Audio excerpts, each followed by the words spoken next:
Y abrimos aquí con Óscar Cerrato. Bienvenido, Óscar, sección de los martes, como siempre. Buenos días. Muy buenos días y muy buenos días a todo el auditorio. ¿Qué nos traes, Óscar? Sí, Ahora, ¿por dónde empezamos?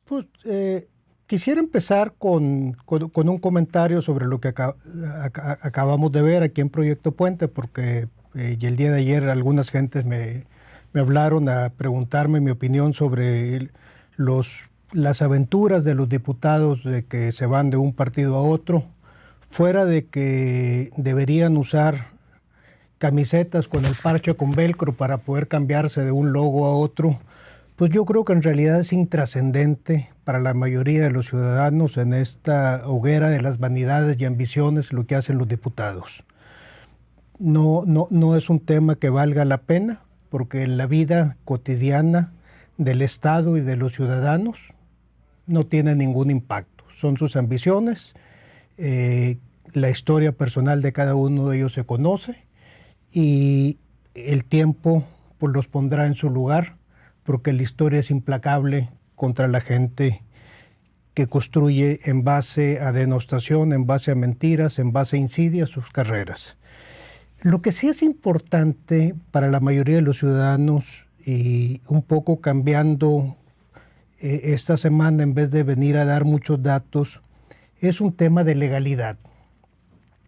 Mucho se habla de que se necesitan hacer más leyes y tenemos un populismo punitivo, como decíamos la semana pasada, donde se hacían leyes de carácter penal de una y otra. La semana pasada hubo un debate sobre si se debería reformar el decreto 40 que penalizaba la difusión de imágenes, que si tú recuerdas aquí lo debatieron y lo expusieron ampliamente.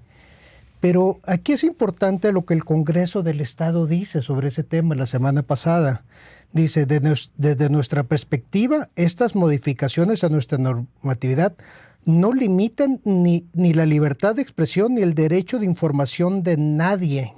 Estas modificaciones de orden legal permitirán imponer sanciones a todo servidor público que difunda imágenes de personas fallecidas, etc.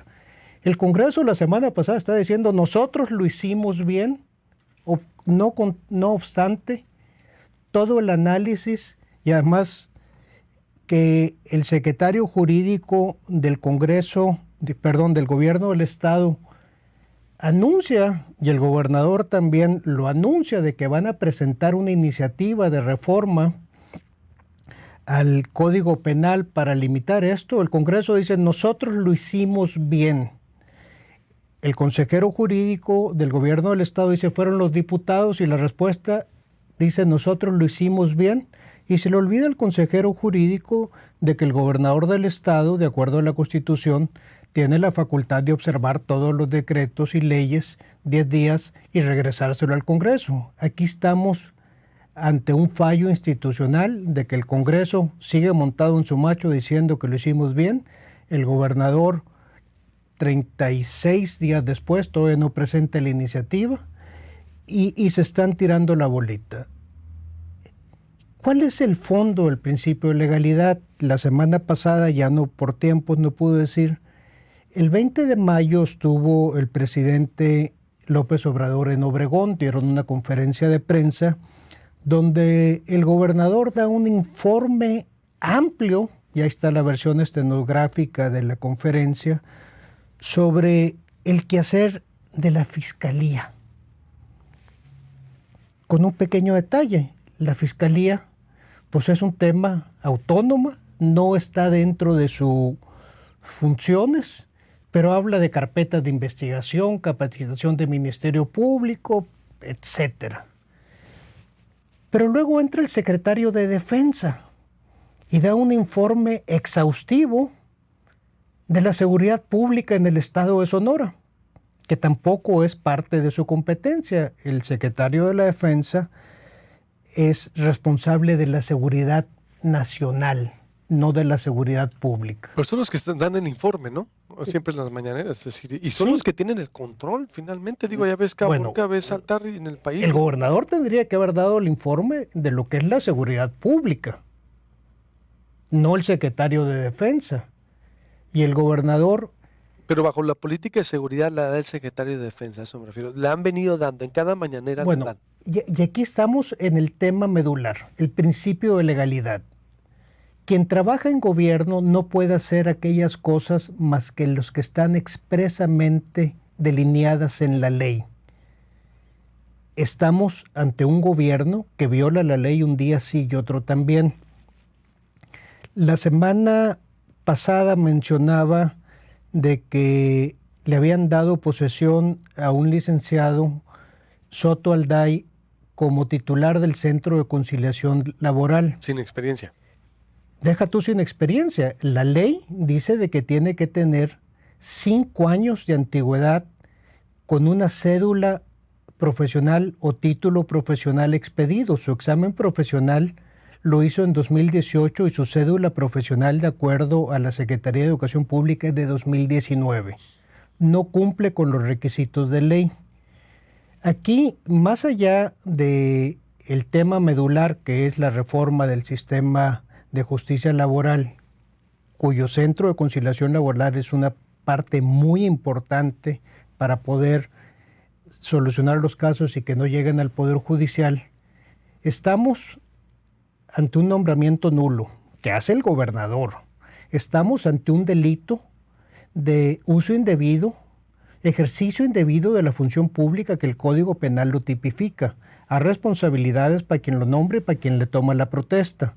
Pero lo mismo pasó con la titular del ISAF, que aquí lo dijimos, que la Constitución, el 116, especificaba claramente cuáles eran los requisitos para que tuviera de experiencia profesional. No los tiene. Nuevamente estamos ante un delito de carácter penal. Pero luego te pones a revisar el marco normativo, algunos absurdos, pero la ley se tiene que cumplir. Tenemos instituciones, por ejemplo, el registro civil dice de que el titular del registro civil, el director general, pues tendrá que tener título profesional y cédula profesional, lo cual desconozco si lo tiene o no lo tiene, es un tema para la Contraloría que debe revisar eso. Pero luego la misma ley del registro civil, en un absurdo que se les observó cuando lo hicieron, dice que todos los oficiales del registro civil tienen que tener título profesional. No se cumple. Y además, con todo respeto, no es necesario en todos los casos que tengan título profesional. Hay 130 y tantos oficiales del registro civil. En muchos lugares hay maestros que son titulares del registro civil y hacen un mejor trabajo que los licenciados porque llevan actas mejor formuladas, pero no tienen el título profesional que marca la ley. Pero ahí estamos ante una falta a la ley y además estamos ante el delito penal del ejercicio indebido de la función pública. También tenemos la dirección de notarías, pues es normal que la ley diga pues que tiene que haber un abogado. Tenemos en el registro público que dice que el titular tiene que ser un profesional, un abogado, que en el caso, pues el vocal ejecutivo Gerardo Vázquez lo es, pero luego también los registradores lo tienen que ser. Se viola el principio de legalidad un día sí y otro también, en algunos temas importantes, como es el ISAF, como es el tema del Centro de Conciliación Laboral, como puede ser en el registro civil, en algunas funciones. Pero la señora presidenta del Congreso le tomó protesta a la titular del ISAF. Ella la entrevistó, sabía que no cumplía con los requisitos y es cómplice de la comisión de un delito penal, que además el Código Penal también lo tipifica. Oye, no le va a pasar nada porque tiene fuero. Pero ese es el problema. En este país no pasa nada porque seguimos pensando que el gobernante tiene una patente de corso para infringir la ley, para violar el principio de legalidad.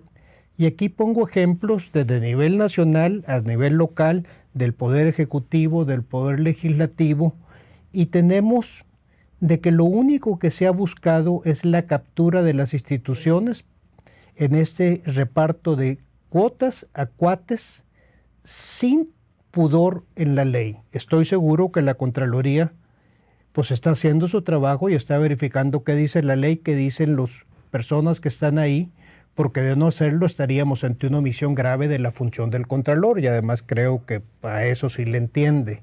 ¿El ISAF tiene fuero también, dices? Mande. ¿El ISAF tiene fuero? La presidenta del Congreso que le toma protesta a la del ISAF. No, la del ISAF no tiene fuero, y seguramente la Fiscalía Anticorrupción, que revisa y además es el garante de que no se cumplan delitos por parte de funcionarios públicos, como es la titular del ISAF, como es el titular del Centro de Conciliación Laboral y otros, pues está investigando y va a hacerlo conducente. A mí me preocuparía que al ISAF no le muevan nada, que le dejen el mismo recurso, que le dejen la misma estructura, imagínate. Es decir, la verdad es que cuando vemos lo que fue el sexenio pasado y el antepasado y todo, y que el ISAF no le mueva nada, yo creo que el Congreso y el Estado sí debe de meter. Sí, sí le ha movido a todo, sí. Le ha movido a todo, pero bueno, a ver. Bueno, para concluir, hemos dicho mucho que el primer acto de corrupción es aceptar un cargo para el cual no se tienen las competencias ni se tienen las habilidades. Aquí estamos no solamente un acto de corrupción personal, pero estamos que hay cómplices en quienes los nombran, convalidan, les toman protesta, pero también estamos ante delitos penales tipificados por el Código Penal de Sonora, lo cual grave. No podemos aspirar a un Estado que progrese, que tenga una mínima condición de cumplir con su función si desde lo más alto se viola la ley, se cometen delitos de carácter penales. El tema medular sigue siendo la seguridad. Y si la seguridad, quienes deben de tener la obligación de velar por ella, violan el principio de legalidad, violan el Código Penal, no cumplen con las leyes que ellos juraron cumplir y hacer cumplir, pues estamos en un serio problema. ¿Qué es lo que tenemos que hacer los ciudadanos? Tenemos que alzar la voz con energía, con alegría, con documentos en la mano, como lo he hecho siempre. No se trata de traer cajas con acusaciones falsas, como la señora que me antecedió en esta silla lo hacía una y otra vez y no probaba nada. Aquí es tan sencillo como la ley dice esto, estos son los currículos de las personas, estos son los datos duros, y esperemos que las instituciones cumplan con su función. Nos vemos el próximo martes, Oscar. Gracias, como siempre. Muchas gracias. Buenos días.